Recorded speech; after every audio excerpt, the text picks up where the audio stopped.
Hello viewers, অচিতদার free coaching চ্যানেলে তোমাদের সকলকে স্বাগত জানাই। আজকের ভিডিওতে তোমরা যারা ক্যালকাটা ইউনিভার্সিটিতে বিএ হিস্ট্রি অনার্সে বা পাশে বা জেনারেলে পড়ছো থার্ড সেমিস্টারে, তোমাদের যে ডিএসসিসি 3 বা এমডিসি 3 বা এমএন3 পেপারটি রয়েছে, প্রাচীন ও আদি মধ্যযুগের ভারত, এই পেপারটির একটি ইম্পর্টেন্ট প্রশ্ন, গুপ্ত সাম্রাজ্যের পতনের কারণ। এ সম্পর্কে সংক্ষিপ্ত আলোচনা করব। আলোচনা শেষে যে 20 নম্বরের কোশ্চেন অ্যান্সার তোমাদের সামনে তুলে ধরবো। তার আগে বোর্ডে কি লেখা রয়েছে আমরা একবার দেখে নেবো। দেখো, বিএ হিস্ট্রি অনার্স এবং জেনারেল উভয়ের জন্য থার্ড সেমিস্টার ডিএসসিসি 3 বা এমডিসি 3, এখানে প্রশ্ন হচ্ছে গুপ্ত সাম্রাজ্যের পতনের কারণ কি, বা প্রশ্ন ঘুরিয়ে আসতে পারে গুপ্ত সাম্রাজ্যের পতনে হুন আক্রমণ কতটা দায়ী ছিল। অ্যাকচুয়ালি গুপ্ত সাম্রাজ্যের পতন হয়েছিল প্রধানত হুন আক্রমণে, তাছাড়াও কিন্তু আরো একাধিক কারণ ছিল। একটা বিরাট বড় সাম্রাজ্যের পতনের জন্য কোনো একটি কারণ কিন্তু মূল বিষয় হয় না, অনেকগুলি কারণের ফলে সেই সাম্রাজ্যের পতন ঘটে। যেমন এর আগে আমরা মৌর্য সাম্রাজ্যের পতনের কারণ নিয়ে আলোচনা করেছিলাম, সেখানে দেখেছিলাম যে একাধিক কারণ মৌর্য সাম্রাজ্যের পতনের পিছনে একটা বিরাট ভূমিকা নিয়েছিল। তো এখানে গুপ্ত সাম্রাজ্যের পতনেও একাধিক কারণ ছিল, তার মধ্যে হুন আক্রমণ বিশেষ কার্যকরী হয়। হুন আক্রমণ সম্পর্কে প্রথমেই এটাই বলবো যে দেখো, স্কন্দগুপ্তের সময় হুন আক্রমণ হয় এবং স্কন্দগুপ্ত সেই হুন আক্রমণ প্রতিরোধ করেন, তাই তাকে ভারতের রক্ষাকারী বলা হয়। ডক্টর রমেশচন্দ্র মজুমদার স্কন্দগুপ্তকে ভারতের রক্ষাকারী বলেছেন, কারণ তিনি শক্তিশালী হুনদেরকে পরাজিত করে পরবর্তী 50 বছরের জন্য একটা নিরাপত্তা দিয়েছিলেন গুপ্ত সাম্রাজ্যের। কিন্তু স্কন্দগুপ্তের মৃত্যুর পর তার যেসব দুর্বল উত্তরাধিকারীরা পরপর সিংহাসনে বসেছিলেন, তারা ছিলেন অযোগ্য, অকমর্ণ, তাদের পক্ষে এই হুন আক্রমণ প্রতিরোধ করা কিন্তু সম্ভব হয়নি। তাই বারে বারে হুন আক্রমণ হয়েছে। হুন নেতা তোরম্যান, মিহিরকুল, এনাদের আক্রমণে গুপ্ত সাম্রাজ্য তছনছ হয়ে গেছে এবং ভারতবর্ষের উত্তর ভারত বা উত্তর পশ্চিম ভারতের বিভিন্ন অঞ্চল এই মিহিরকুল, তোরম্যান এরা কিন্তু দখল করে নিয়েছিল এবং গুপ্ত সাম্রাজ্যের উপর একটা প্রবল আঘাত তৈরি করেছিল এই হুনেরা। শুধু হুনেরা নয়, আরো অনেক বিদেশি জাতি যেমন পুষ্যমিত্র, বকাটক, এই সমস্ত জাতিও কিন্তু সেই সময় গুপ্ত সাম্রাজ্যকে আক্রমণ করে। তবে আমরা গুপ্ত সাম্রাজ্যের পতনের কারণগুলো কয়েকটা পয়েন্টের ভিতর দিয়ে দেখবো। দেখো, প্রথমে রয়েছে সুযোগ্য উত্তরাধিকারীর অভাব। একটা সাম্রাজ্যের পতনের পিছনে এটাই প্রথম কারণ হয় যে সুযোগ্য রাজার দরকার হয়। যেমন এর আগে আমরা প্রথম চন্দ্রগুপ্ত, সমুদ্রগুপ্ত, দ্বিতীয় চন্দ্রগুপ্ত, স্কন্দগুপ্ত দেখেছি, যারা বিরাট বড় বীর ছিলেন, সংগঠক ছিলেন এবং যোগ্য সম্রাট ছিলেন। কিন্তু তাদের পর, বিশেষ করে স্কন্দগুপ্তের মৃত্যুর পর যেসব উত্তরাধিকারীরা সিংহাসনে বসেছিলেন, যেমন পুরুগুপ্ত, নরসিংহগুপ্ত, দ্বিতীয় কুমারগুপ্ত, এরা ছিলেন অযোগ্য, অকমর্ণ, তাদের পক্ষে এই বিরাট বড় সাম্রাজ্যকে শাসন করা তাদের পক্ষে সম্ভব ছিল না। ফলে এই সাম্রাজ্যের নানা রকম সমস্যা দেখা দিতে থাকে এবং সাম্রাজ্য পতনের দিকে এগিয়ে যায়। এর পরের পয়েন্টটা দেখো, সাম্রাজ্যের বিশালতা। আমরা জানি গুপ্ত সাম্রাজ্য বিরাট আকার ধারণ করেছিল। সমুদ্রগুপ্ত দক্ষিণ ভারত, উত্তর ভারত সমস্ত জায়গা প্রায় দখল করেছিল। সীমান্তবর্তী 5টি প্রদেশ, 9টি প্রজাতান্ত্রিক রাষ্ট্র বা এখানে 8 রাজ্য সব দখল করে একটা সর্বভারতীয় জাতীয় রাজ্য বা সাম্রাজ্য তৈরি করেছিলেন। এত বড় সাম্রাজ্যকে শাসন করার জন্য যে যে শাসন বিভাগ, যে আইন বিভাগ, যে অর্থনৈতিক কাঠামো, যে সামরিক প্রশাসন ব্যবস্থার দরকার থাকে, তা কিন্তু আর ছিল না এই গুপ্ত সাম্রাজ্যে, এই দুর্বল উত্তরাধিকারীদের রাজত্বকালে। ফলে এত বড় সাম্রাজ্যকে শাসন করা এদের পক্ষে সম্ভব হয়নি, কারণ সঠিকভাবে আইনগত, শাসনগত, প্রশাসনিকগত কাঠামোর অভাব দেখা দিয়েছিল। তাই এই সাম্রাজ্যের পতন ঘটে। রাজ পরিবারে বিবাদ, অর্থাৎ গৃহযুদ্ধের কথা বলা হচ্ছে। স্কন্দগুপ্ত যখন সিংহাসনে বসতে চান, তখন স্কন্দগুপ্তের সাথে ঘটোৎকচ গুপ্তের কিন্তু অন্তবিরোধ বাধে। এছাড়া তার স্কন্দগুপ্তের পর পুরুগুপ্ত, দ্বিতীয় কুমারগুপ্তের মধ্যেও গৃহযুদ্ধ বাধে সিংহাসনে বসাকে কেন্দ্র করে। এরপর পুরুগুপ্ত সিংহাসনে বসেন, কিন্তু পুরুগুপ্তের পর ভানুগুপ্ত, নরসিংহগুপ্ত, বৈন্যগুপ্ত, এই 3 গুপ্ত রাজার ভিতরে গুপ্ত সাম্রাজ্য 3 ভাগে ভাগ হয়ে যায়। অর্থাৎ এরা গুপ্ত সাম্রাজ্যকে ভাগ করে নেন এবং আলাদা আলাদা ভাগে এরা রাজত্ব করতে থাকেন। তাহলে একটা কেন্দ্রীয় শক্তি 3টি অংশে ভাগ হয়ে যায়, অর্থাৎ গুপ্ত সাম্রাজ্য এখানে বিভাজিত হয়, তার শক্তি অনেকটাই কমে আসে। এরপরে দেখো রয়েছে ধর্মীয় কারণে যুদ্ধ বিমুখতা। ধর্মীয় কারণে যুদ্ধ বিমুখতা, অর্থাৎ ধর্ম এখানে একটা বড় ফ্যাক্টর হয়ে দাঁড়িয়েছিল।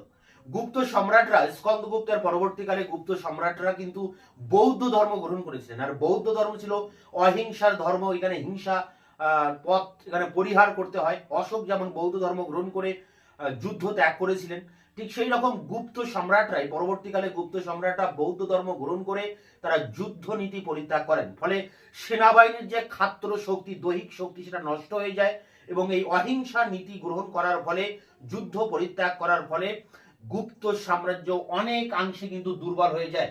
প্রথম কুমারগুপ্ত, বালাদিত্য, বুধগুপ্ত, নরসিংহগুপ্ত, তথাগত গুপ্ত, এনারা সব বৌদ্ধ ধর্ম গ্রহণ করেন এবং বৌদ্ধ ধর্ম গ্রহণ করে তারা এই তথাগত গুপ্তের সময় বলা যায় তিনি বৌদ্ধ ধর্ম গ্রহণ করে 34 বছর বয়সে দেহত্যাগ করেন। নরসিংহগুপ্ত মিহিরকুল, হুন আক্রমণকারী মিহিরকুলকে পরাজিত করে তার মায়ের অনুরোধে তিনি মিহিরকুলকে কিন্তু ছেড়ে দিতে বাধ্য হয়েছিলেন। অর্থাৎ বৌদ্ধ ধর্ম গ্রহণ করার ফলে তা গুপ্তদের যে সামরিক ক্ষমতা সেটা অনেকাংশে নষ্ট হয়ে যায়, তারা যুদ্ধ নীতি অনেকটাই পরিত্যাগ করে ফেলে। এরপর দেখো রাজ কর্মচারীদের অকর্মণ্যতা। তো যে কোনো সাম্রাজ্য টিকিয়ে রাখতে গেলে রাজ কর্মচারীরা একটা বড় গুরুত্বপূর্ণ ভূমিকা নেয়। কিন্তু গুপ্ত যুগে নিয়ম ছিল যে রাজপদ বংশানুক্রমিক, অর্থাৎ বংশ পরম্পরায় কিন্তু এই একই পদে ওই কর্মচারী কিন্তু কাজ করে যেতে পারতেন। ফলে অযোগ্য লোকের আগমন ঘটে প্রশাসন ব্যবস্থায় এবং এই অযোগ্য অকর্মণ্য রাজকর্মচারীদের হাতে পড়ে প্রশাসন ব্যবস্থা শিথিল হয়ে পড়ে। এছাড়া দেখো রয়েছে আর্থিক সংকট।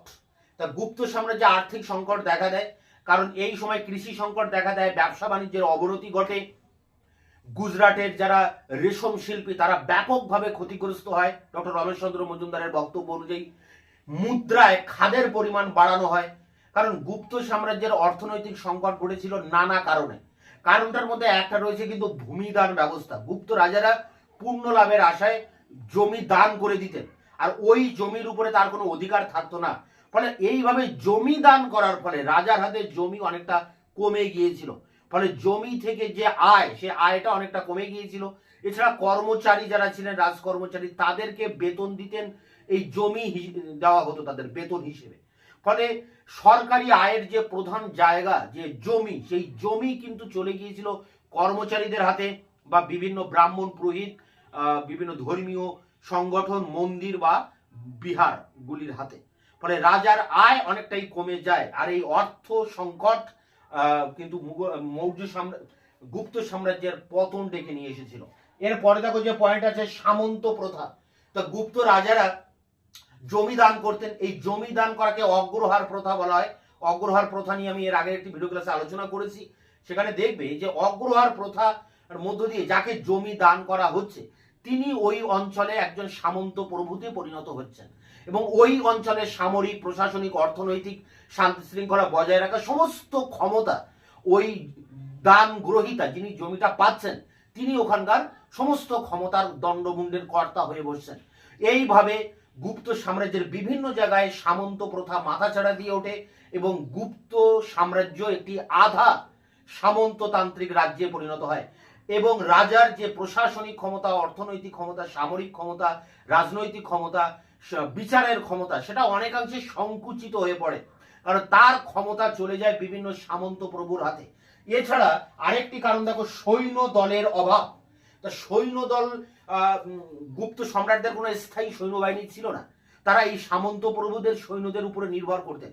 আর সামন্ত প্রভুরা তাদের অঞ্চলকে রক্ষণাবেক্ষণের জন্য তারা একটা করে সেনাবাহিনী তৈরি করতেন।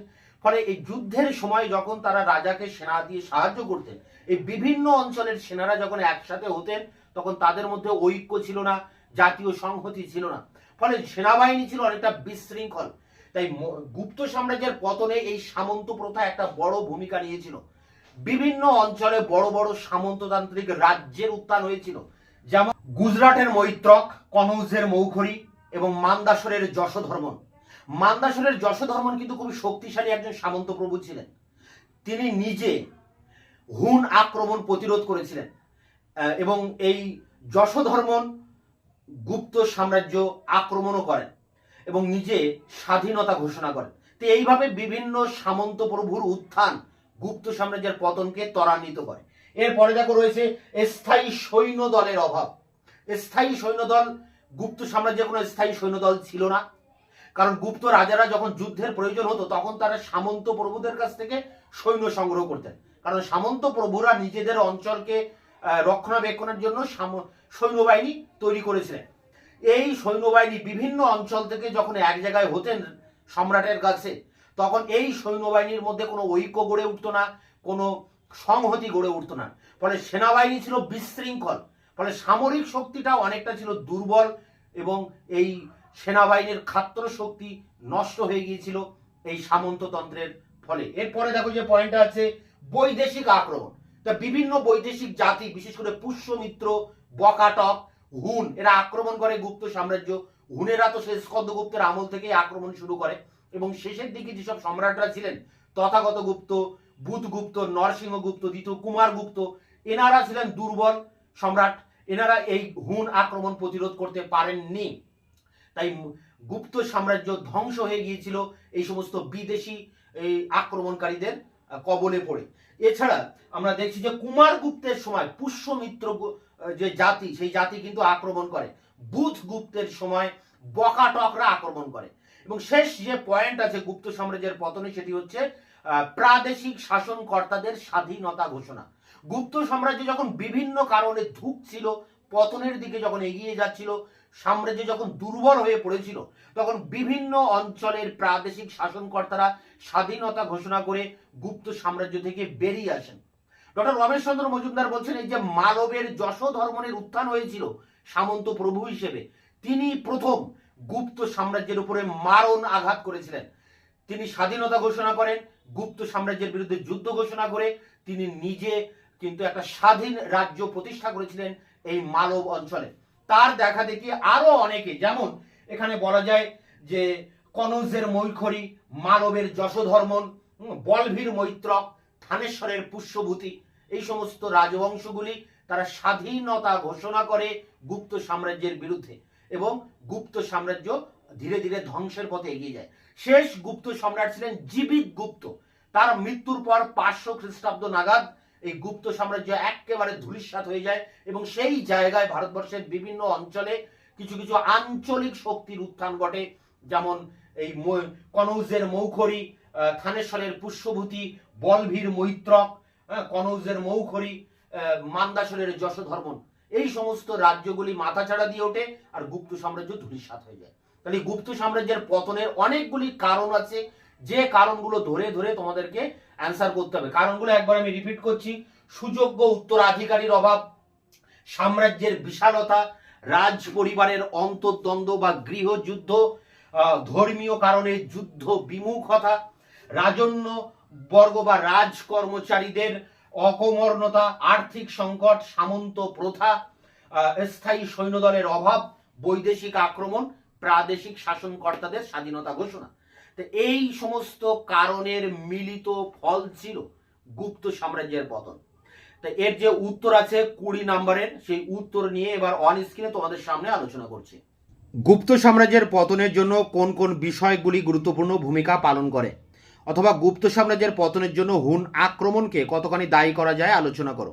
20 নম্বরের প্রশ্নের উত্তরটি এইভাবে লিখবে: স্কন্দগুপ্ত ছিলেন শক্তিশালী শেষ গুপ্ত সম্রাট। তারপরে গুপ্ত সাম্রাজ্যের মর্যাদা ও প্রতিপত্তি দ্রুত হ্রাস পায়। স্কন্দগুপ্তের পরবর্তী গুপ্ত সাম্রাজ্যের ইতিহাস তাই এই সাম্রাজ্যের ক্রমিক পতন ও অবনতির কাহিনী। গুপ্ত সম্রাটদের মধ্যে ভানুগুপ্ত সাম্রাজ্যের অবনতি রুখতে চেষ্টা করলেও তিনি সফল হননি। কোনো বৃহৎ সাম্রাজ্য গড়ে তুলতে যেমন বিভিন্ন বিষয়ের উপর নজর দিতে হয়, ঠিক তেমনি কোনো বৃহৎ সাম্রাজ্য ধ্বংসের পিছনে নানা কারণ থাকে। গুপ্ত সাম্রাজ্যের এমনকি অবনতির যে চিত্র সমসাময়িক লেখ ও ভূমিদানপত্র দ্বারা উদ্ঘাটিত সমকালীন মুদ্রায় তা বিশেষভাবে প্রতিফলিত। গুপ্ত সাম্রাজ্যের সূচনায় বা তার পরে বিভিন্ন যোগ্যতার শাসক গুপ্ত সাম্রাজ্যের সিংহাসনে বসেছেন, যারা সাম্রাজ্যের ক্রমিক উন্নতির দিকে লক্ষ্য রেখেছিলেন, কিন্তু পরবর্তী শাসকরা আর তা পারেননি বলেই হয়তো এই সুমহান গৌরবপূর্ণ গুপ্ত সাম্রাজ্যের পতন ঘটে। এই পতনের পিছনে নানা কারণের মধ্যে উল্লেখযোগ্য হল সম্ভাব্য হুন আক্রমণ। গুপ্ত সাম্রাজ্যের অবনতি ও পতনের সাধারণ কারণগুলি নির্দেশ করা অপেক্ষাকৃত সহজ, কিন্তু তার ধারাবাহিক বিবরণ দেওয়াও এখনও পর্যন্ত প্রায় অসম্ভব। 476 থেকে 551 খ্রিস্টাব্দ পর্যন্ত বিস্তৃত কাল সীমায় ঠিক কতজন গুপ্ত শাসক রাজত্ব করেন তা বলা কঠিন। এই রাজাদের সংখ্যা ছিল 10 বা তার কাছাকাছি। বিভিন্ন লেখ ও মুদ্রা কিংবা শিলে তাদের নাম পাওয়া যায়, কিন্তু প্রায় নামের অধিক কিছু পাওয়া যায় না। তাই তাদের কৃতিত্ব, ব্যর্থতা, এমনকি পরম্পার্য সম্পর্কেও আমাদের জ্ঞান অত্যন্ত সীমিত। গুপ্ত সাম্রাজ্যের এই অধ্যায় তাই একাধিক অর্থে গোধূলি পর্ব বলা চলে। গোধূলিতে দিনের আলো যেমন ধীরে ধীরে অন্তিম গ্রন্থিতে এসে ঠেকে, ঠিক এই অধ্যায়ে গুপ্ত সাম্রাজ্যেরও তাই হয়েছিল। আবার গোধূলিতে সবসময় ছায়া অস্পষ্ট, তেমনি গুপ্তযুগের এই পর্বের ইতিহাস, কুশীলবগণ ও ঘটনাবলীও তাই। প্যারা করে দেখো, মৌর্য সাম্রাজ্যের দুর্গতির সময় পশ্চিম এশিয়া থেকে ব্যাকট্রীয় গ্রিকগণ উত্তর পশ্চিম ভারতে প্রবেশ করেছিল। গুপ্ত সাম্রাজ্যের অভ্যন্তরীণ সংকটের সময় এসেছিল হুনরা। এই হুনদের আদি বাসস্থান ছিল চীনের কাছাকাছি। সেখান থেকে পশ্চিম দিকে অগ্রসর হয়ে তারা দুটি শাখায় বিভক্ত হয়ে যায়। একটি শাখা ভলগা নদীর দিকে, অন্যটি ইক্ষবাকু অর্থাৎ অক্সাস নদীর দিকে অগ্রসর হয়। এই দ্বিতীয় শাখাটি 5ম খ্রিস্টাব্দের মধ্যভাগে ইক্ষুবাকু উপত্যকায় শক্তিশালী হয়ে ওঠে এবং এখান থেকে তারা পারস্য ও ভারত আক্রমণ করে। পারস্য সম্রাট ফিরোজ শাহ তাদের আক্রমণ প্রতিহত করতে পারেননি। প্যারা করে দেখো, কারা লেক, গোয়ালিয়র ও ভিতারি লেক থেকে জানা যায় হুনরা ভারতে স্কন্দগুপ্ত ও তার পরবর্তী রাজাদের সময় বেশ কয়েকবার ভারত আক্রমণ করেন। তারা ভারতে গান্ধার অঞ্চলে স্বাধীন রাজ্য গড়ে তোলে। মহাভারতের ভীষ্ম পর্বে হুনদের কথা পাওয়া যায়। হুনদের সম্পর্কে প্রকৃত মত দেন স্টেইন। তিনি বলেন, হুনরা চীন থেকে ভারতে আসে, তারা কখনো স্থায়ী বসবাস শুরু করেনি। স্টেইন তার journal of the Bihar and Orissa research সোসাইটিতে হুনদের সম্পর্কে আলোকপাত করেছেন। স্কন্দগুপ্তের সময় প্রথম হুন আক্রমণ সংগঠিত হয় 455 থেকে 67 খ্রিস্টাব্দে। গুপ্ত বংশের শেষ শক্তিশালী সম্রাটদের মধ্যে একজন ছিলেন স্কন্দগুপ্ত। তিনি যোগ্যতার সাথে হুন আক্রমণ প্রতিহত করেন। হুনরা গান্ধার অঞ্চলে তাদের আধিপত্য প্রতিষ্ঠা করেন। রাখাল দাস বন্দ্যোপাধ্যায় ভিতারি শিলালিক অনুযায়ী বলেন, স্কন্দগুপ্তের সময় একাধিক হুন আক্রমণ হয় এবং স্কন্দগুপ্ত সম্ভবত তাদের পরাস্ত করেন। কিন্তু doctor R C. Majumdar, BN. Mukherjee এবং এইচ.সি. রায়চৌধুরী এবং পি.এল. গুপ্তা বলেন যে একবারই স্কন্দগুপ্তের সময় হুন আক্রমণ হয়েছিল। ভিনসেন্ট স্মিথ বলেন যে স্কন্দগুপ্তের রাজত্বের শেষ বছরে হুন আক্রমণ হয় এবং স্কন্দগুপ্ত তা সহজেই রদ করেন। এই সমস্ত ঐতিহাসিকদের কথা থেকে এই সম্বন্ধে নিশ্চিত যে স্কন্দগুপ্ত প্রথমে ঘটা হুন আক্রমণ বেশ শক্ত হাতেই প্রতিহত করেন এবং সাম্রাজ্যকে রক্ষা করেন। হুন আক্রমণ প্রতিহত করার পর তিনি ন্যাশনাল হিরো হিসেবে মনোনীত হন। তবে হুন আক্রমণের ফলে দেশের অর্থনীতি ভেঙে পড়ে, অর্থনৈতিক মন্দা দেখা দেয় এবং তিনি হুন আক্রমণ প্রতিহত করতে গিয়ে সারা ভারতে বিস্তৃত সাম্রাজ্যের উপর নজর দেননি। ফলে পশ্চিম ও মধ্য ভারত ধীরে ধীরে স্বাধীন হয়ে পড়ে এবং ফলে পশ্চিম ও মধ্য ভারত ধীরে ধীরে স্বাধীন হয়ে পড়ে এবং আঞ্চলিক শক্তিশালী রাজ্যগুলি গুপ্ত সাম্রাজ্য আক্রমণ করে। ফলে হুন আক্রমণ প্রতিহত করতে গিয়ে তিনি অপর কয়েকটির দিকে লক্ষ্য না দেওয়ার জন্য গুপ্ত সাম্রাজ্যের আশু বিপদের সম্ভাবনা ঘনিয়ে আসে। হুন আক্রমণ প্রতিহত করা স্কন্দগুপ্তের জীবনের শ্রেষ্ঠ কীর্তিরূপে বিবেচিত। ভিতারি স্তম্ভ লেখতে কোনো তারিখ না থাকায় হুন আক্রমণ ঠিক কবে হয়েছিল তা বলা বেশ কঠিন। তবে বি.এন. মুখার্জি বলেন 455 থেকে 467 খ্রিস্টাব্দের মধ্যে হুন আক্রমণ হয় এবং সুধাকর চট্টোপাধ্যায় বলেন হুন আক্রমণ হয়েছিল 465 খ্রিস্টাব্দে। হুন আক্রমণের মধ্য দিয়ে গুপ্তদের উত্তর পশ্চিম ভারতের নীতির দুর্বলতা প্রকট হয়েছিল। অবশিষ্ট ভারতের উপর নিয়ন্ত্রণ থাকলেও পাঞ্জাব খাইবার গিরিপথের উপর সম্পূর্ণ নিয়ন্ত্রণ যে একান্তভাবে প্রয়োজন, গুপ্ত সম্রাটরা তা হৃদয়ঙ্গম করতে পারেননি। তৎকালীন হুন নেতা অ্যাটিলা দানিউব নদীর তীর থেকে সিন্ধু নদের তীর পর্যন্ত ব্যাপক হত্যা ধ্বংসকার্য চালান। একথা মনে রাখলে হুনদের বিরুদ্ধে স্কন্দগুপ্তের সাফল্যের তাৎপর্য পরিমাপ করা যাবে। হুনদের পরাজিত করে তিনি সঙ্গত কারণেই বিক্রমাদিত্য অভিধা গ্রহণ করেন। এরপরে দেখো, পরে এই জায়গা থেকে তোমরা লিখবে।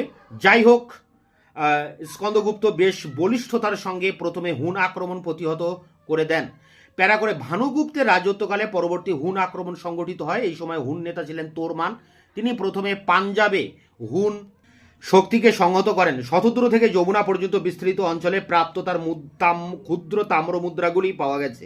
পরে তিনি পাঞ্জাব থেকে গুপ্ত সাম্রাজ্য আক্রমণ করেন। মনে হয় এই আক্রমণে তিনি গুপ্ত বংশের কোনো কোনো ব্যক্তির সাহায্য লাভ করেন এবং গুপ্ত সাম্রাজ্যের অভ্যন্তরীণ বিরোধের জন্য তা সফল হয়।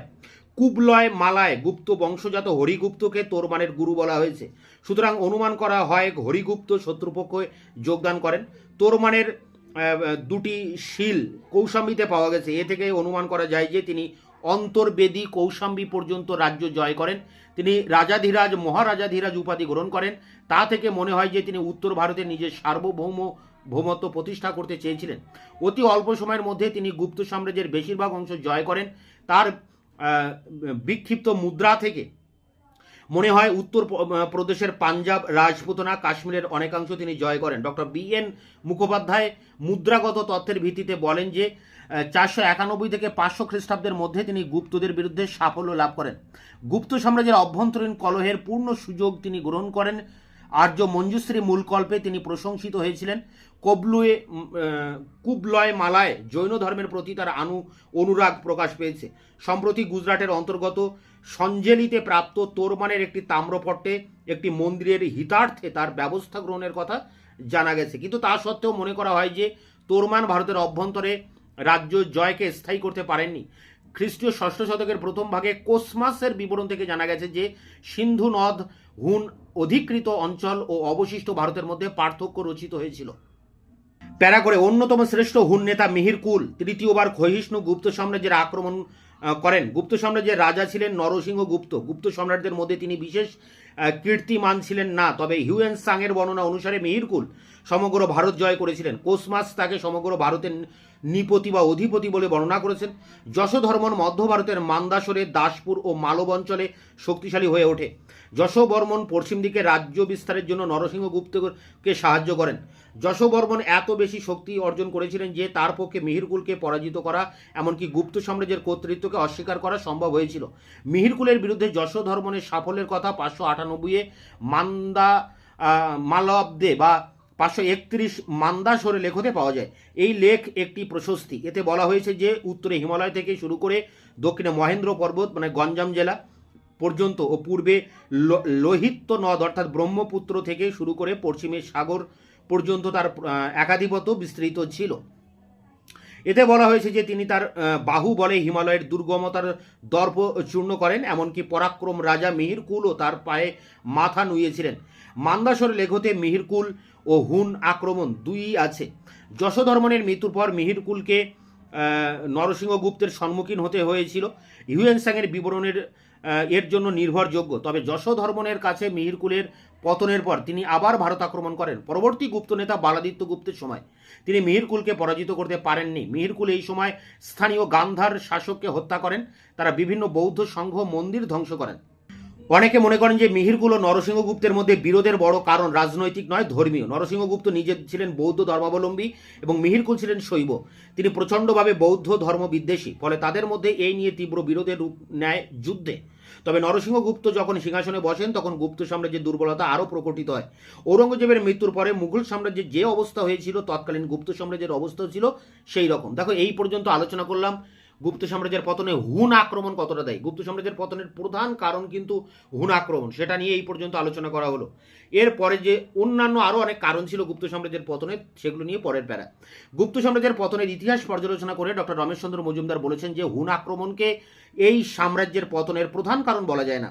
হুন আক্রমণ পতনকে ত্বরান্বিত করে মাত্র। তবে সত্য তার মতে গুপ্ত সম্রাট পরিবারের অভ্যন্তরীণ কলহ, যশোধর্মনের উচ্চাভিলাষ, সামন্ত নৃপতি ও প্রদেশ কর্তাদের একের পর এক স্বাধীনতা লাভ এই সাম্রাজ্যের পতনের কারণ। হুন আক্রমণের বিপদ সৃষ্টি করেছিল সন্দেহ নেই, কিন্তু সমগ্র খ্রিস্টীয় 5ম শতকে তাদের নিয়ন্ত্রণে রাখা হয়েছিল। ভারতীয় রাজনীতিতে তারা বৃহৎ আকার ধারণ করেনি। ডক্টর হেমচন্দ্র রায়চৌধুরী বলেছেন, এছাড়া একদা গুপ্ত যুগ ও ডক্টর হেমচন্দ্র রায়চৌধুরী বলেছেন একদা সমুদ্রগুপ্ত ও দ্বিতীয় চন্দ্রগুপ্ত তাদের প্রতিভা দ্বারা যে সাম্রাজ্য গড়ে তোলেন খ্রিস্টীয় 5ম শতকের শেষ দিকে তা দ্রুত পতনের পথে অগ্রসর হয়। সমুদ্রগুপ্ত দ্বিতীয় চন্দ্রগুপ্তের পরবর্তী অযোগ্য গুপ্ত সম্রাটরা সাম্রাজ্যকে বর্ধিত করার চেয়ে বরং রেখে যাওয়া সাম্রাজ্যের শেষ অস্তিত্ব রক্ষা করতে পারেননি। তারা যেমন বহুমুখী প্রতিভার অধিকারী ছিলেন না, তেমনি যোগ্য শাসকও হতে পারেননি কখনো। তারা ছিলেন বিলাসী, আমোদপ্রিয়, যুদ্ধবিমুখ, ফলে বৃহৎ গুপ্ত বংশের ভবিষ্যৎ তাদের হাতে পড়ে অঙ্কুরেই বিনষ্ট হয়ে যায়।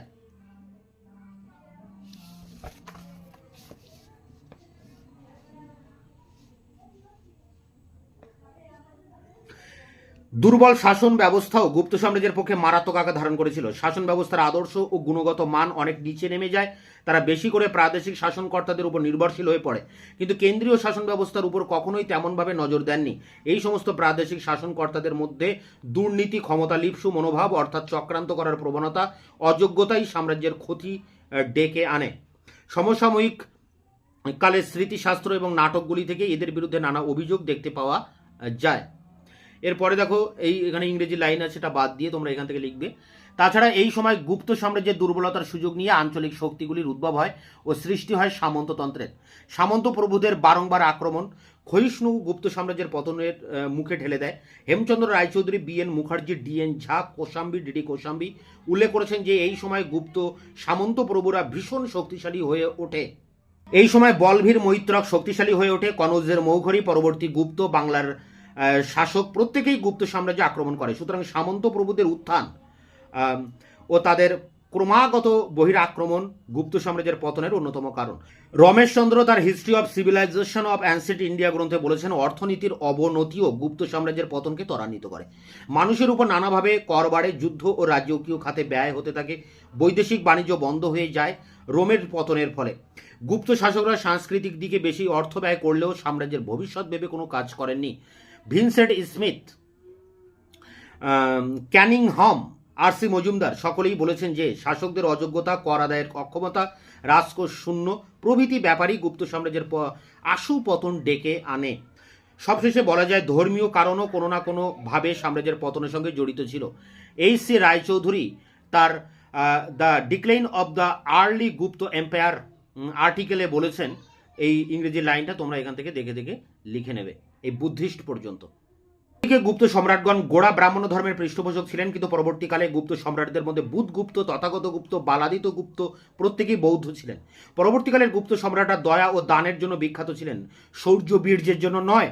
ধর্ম তাদের জীবনে যুদ্ধ উন্মাদনা কমিয়ে তাদের মধ্যে সন্ন্যাস ভাব ফিরিয়ে আনে, যা সাম্রাজ্যের পক্ষে অন্তরায় ছিল। এই প্রবণতা প্রথম কুমারগুপ্তের রাজত্বের শেষ দিকে চোখে পড়ে।